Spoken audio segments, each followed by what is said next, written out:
Sa tinagal-tagal ni Paolo Avellino sa industriya, ngayon lang daw siya nakaranas maging part ng love team. Kaya naman amazed na amazed din siya sa success ng tandem nila ni Kim Chiu. Iba pa rin pag pinagtatambal, say ni Paolo sa Luis Licen's vlog ni Luis Manzano.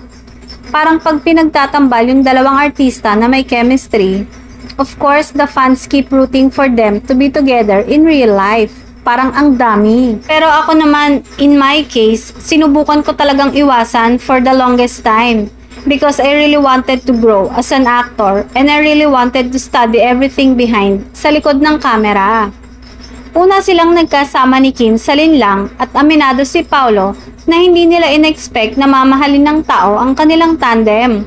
Dahil sa serye ay magkaaway nga ang mga karakter nila at kakaunti nga lang daw ang kilig moments.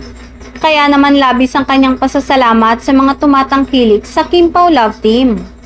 I'm very appreciative, aniya, for them to keep on posting, keep on editing stuff, to keep on tweeting that take time and effort, and I appreciate time and effort, aniya. Sa dulo ng vlog ay naglaro si Paolo ng shot or pass, kung saan ay tinanong siya ng ilang katanungan na pag hindi niya kayang sagutin ay iinom siya ng wine. Sa tanong kung single ba siya ngayon ay hindi ito sinagot ni Paolo at nag-shot na lang ng alak.